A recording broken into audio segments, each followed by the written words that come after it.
Zohid aka, keling bugun tadbirkorlarga eng kerakli bo'lgan buxgalteriya sirlari haqida gaplashamiz.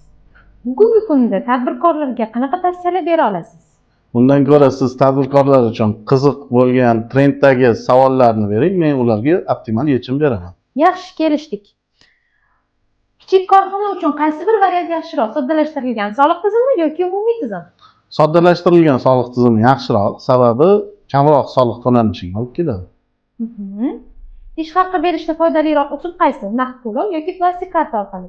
Bugungi kunda plastik karta orqali to'lov ortiqcha hujjatlashtirish va qog'ozbozlikni oldini oladi.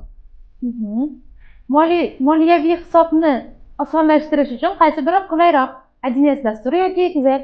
Albatta, AdNet dasturi qulayroq, sababi AdNet dasturida moliyaviy hisobotlarni to'g'ri shakllantirish bo'yicha juda ko'p imkoniyatlar mavjud. Shaxsan men uchun juda ham qiziqarli bo'lgan savol.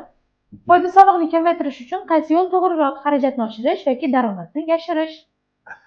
Albatta, xarajatni oshirish, sababi daromadni yashirish jinoyatga sabab bo'ladi.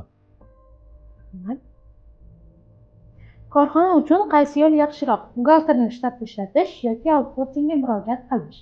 Albatta, outsourcingga murojaat qilish yaxshiroq. Sababi buxgalterni ish joyi va inventar jihozlar bilan ta'minlashdan ko'ra korxona buxgalteriya hisobini bir nechta professional buxgalter tomonidan yuritilishi to'g'riroq deb hisoblayman. Unda aytingchi, bugungi kunda qaysi outsourcing korxonani mijozlarga tavsiya eta olasiz? Albatta, All Finance jamoasini tavsiya etaman, sababi bu kompaniya bir necha yildan beri faoliyat yuritib kelmoqda. Shuningdek, mijozlar uning xizmatlaridan mamnun. Rahmat.